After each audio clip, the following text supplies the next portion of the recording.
ફરિયાદકા ગામના શખ્સને પકડી પાડવામાં આવ્યો છે, કેટલા રૂપિયાનું ફ્રોડ હતું અને કેવી રીતના મોડસ ઓપરેન્ડી હતી?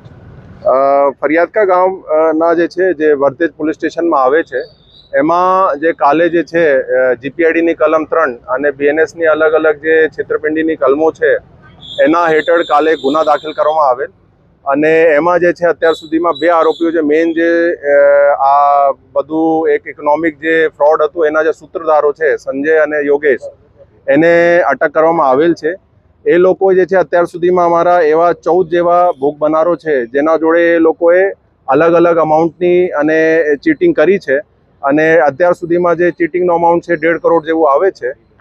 એ લોકો બેસિકલી શું છે કે બધા જે એના જે પણ રોકાણકારો હતા એને એક બહુથી અનરિયલિસ્ટિક એવું એક આપતા હતા કે દર મહિને એને 5% જે છે એ લોકો ઇન્ટરેસ્ટ આપશે અને આધારે ઘણા બધા જે છે એની છેતરપિંડીની સ્કીમના ભોગ બનીને રોકાણ કર્યું અને એમાં જે છે અત્યારે અમારા સુધી જે કીધું 15 જેવા ભોગ બનોને અમે અમારા નિવેદન લીધું છે અને તપાસના કામ જે અત્યારે ચાલે છે। તપાસમાં જે છે અમે જેટલા પણ આ લોકો વિરુદ્ધ જેટલા પણ દસ્તાવેજી પુરાવા છે એવા 6 ડોક્યુમેન્ટ અને 4 જેવા જે છે એની મોબાઈલ અને જે લેપટોપ છે એવા 4 ઇલેક્ટ્રોનિક એડ્રેસ પણ કબજા લીધેલ છે અને અત્યારે અમારા પાસે જે છે કોર્ટ એની મંડે સુધીની જે કસ્ટડી આપી છે તો એમાં જે છે વધુ તપાસ કરવામાં આવશે। જેટલા પણ એમાં ભોગ બનારો છે એને અમે પહેલાં પણ નિવેદન કર્યું છે અને અત્યારે પણ છે કે જેટલા પણ છે પોલીસ પાસે આવે અને જે પણ એની જે પણ નિવેદન છે રજૂ કરે, જે પણ પુરાવા રજૂ કરે એના આધારે જે છે પોલીસ એને તપાસના ભાગ બનાવીને એમાં જે છે આ લોકો વિરુદ્ધ જે છે ચાર્જશીટ કરશે અને એવી પણ ટ્રાય છે કે અગર આ લોકોનો બીજું કોઈ રોકાણ હોય અને આરોપીઓનો તો એના મિલકત આઈડેન્ટિફાઈ કરીને મિલકત ટાંચ કરીને આગળની જે છે કાયદેસર કાર્યવાહી કરવામાં આવશે।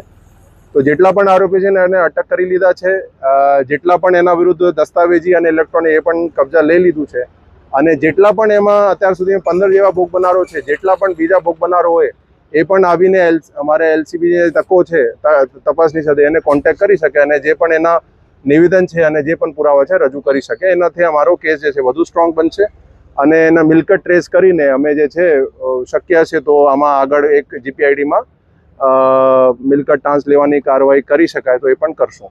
દસ્તાવેજી પુરાવા મળી આવ્યા છે તેમાં કોઈ એવો ઉલ્લેખ થયો છે ખરી કે કોને કેટલા રૂપિયા આપ્યા છે? એમાં જે છે અત્યારે કાલે જ રાત્રિમાં લીધા છે એની અત્યારે તપાસ જે છે આગળ ચાલુ છે પણ એમાં જેટલા પણ એના જેટલા લોકો રોકાણ કર્યું છે એની ઘણી બધી ડિટેલ છે એની અમારે તપાસનીશ અધિકારી એની તપાસ કરે છે। સંજય ધામેચા નામનો વ્યક્તિ છે તે લાંબા સમયથી ફરાર હતો કારણ કે આ ફરિયાદ તો લાંબા સમયથી થઈ રહી છે।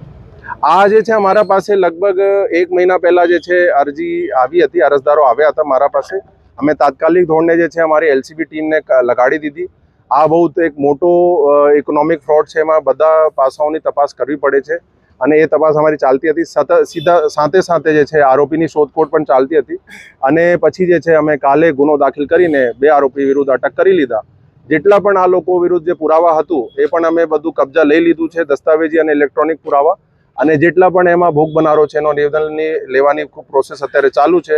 અત્યાર સુધીમાં 15 જેવા થઈ ગયા છે। જેટલા પણ ફરિયાદકા અને આજુબાજુના ગામડાઓના હોય એ અમારા એલસીબી ટીમ જે છે એનો તપાસની એને કોન્ટેક્ટ કરી શકે અને એની અમે જે રજૂ કરવું છે, જે નિવેદન હોય, જેના વિરુદ્ધ પુરાવા હોય બધો રજૂ કરશે, એના અમે આગળની કાયદેસર કાર્યવાહી કરશું। ઘરની ઝડપી કરવામાં આવી છે પોલીસ દ્વારા?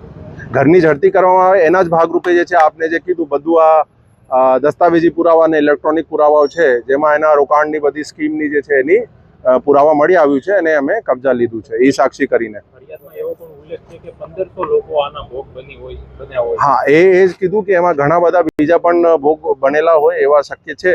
તો અમે જે કીધું અમે આ બધા જે છે બધા આવીને જાય, અમે કોન્ટેક્ટ કરે અમારી ટીમને એલસીબીને અને બધાનો અમે જેટલા પણ એના પુરાવા છે, જે પણ નિવેદન છે, જેના રોકાણ છે બધું અમે એને ઓન રેકોર્ડ લેશું। આ બેસિકલી 1.5 વર્ષથી લગભગ 1.5-2 વર્ષથી જે છે આ ડ્રાઇવિંગનો ધંધો કરતા હતા અને આમ કોઈ એવા બહુ એનો ઇકોનોમિક કોઈ સ્ટ્રોંગ બેકગ્રાઉન્ડ નથી। ખાસ કરીને આ એક વિડીયો પણ વાયરલ થઈ ગયો જેમાં આક્ષેપ એવો લાગી રહ્યો છે કે આ વ્યક્તિ છે એ રાજકીય સાટગાંઠ ધરાવે છે ને એવી ખોટી વાતો છે, તદ્દન ખોટી વાતો છે, એમાં એવો કોઈ તથ્ય નથી। એના જ્યારે અમારા ધ્યાન ઉપર આવ્યું ત્યારથી અમે નિષ્પક્ષ અને બિલકુલ કડકાઈથી જે પગલાં લેવામાં આવેલ છે, બધા આરોપીને અટક કર્યું છે, બધા પુરાવા છે લીધું છે જે પણ એના ભોગ બારે અગેન હું રિપીટ કરું છું, આવીને પુરાવા રજૂ કરશે, અમે ઓન રેકોર્ડ લેશું. અંતિમ સવાલ, જે પ્રમાણે પ્રલોભન આપવામાં આવતું હતું, કેટલા ટકા તેના વળતર છે એ પરત આપવામાં આવતું હતું અને કેવી રીતના આ વ્યક્તિ છે લોકોને પોતાની જાળમાં લેતા હતા? એ મોટા મોટી જે છે એને થોડા બધાને થોડો લાલચ હોય છે. એને જે છે એને એવું જે કીધું કે 5% દર મહિના વળતર આપશું, જે બહુ અનરિયલિસ્ટિક છે. કોઈ બી એવા દુનિયામાં એવા રોકાણની સ્કીમ નથી, પણ એમાં લાલચમાં આવી જાય અને એના બધી ભાગરૂપે જે છે જેટલા નવા રોકાણકારો હતા, જે નવા રોકાણ કરે એ અમાઉન્ટ જે છે વળતર પેટે જૂના રોકાણકારોને આપે.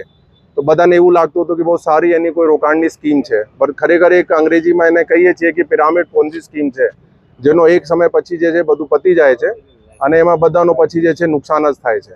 જેને પૈસા આપ્યા છે એમની પાસે કોઈ સબૂત નથી, હવે પરત એમને કેવી રીતના મળી શકશે? પોલીસ કેવી રીતના અપાવી શકશે? એમાં જે કીધું જે દસ્તાવેજી પુરાવા છે, એક અમારા પ્રાથમિક પુરાવા છે, બીજું જે પણ કીધું એનો નિવેદન છે. એના ભાગરૂપે જે છે અમે બધું આગળની તપાસ કરશું અને જે એના આગળની રોકાણ જે કર્યું આરોપીઓ, એમાં અમે તપાસ કરશું. તો એમાં કોઈ મિલકત આઈડેન્ટિફાય થાય તો એના મિલકત ટાંસ લઈને અમે જેટલા પણ કાયદેસર પ્રક્રિયા છે બધું કરશું.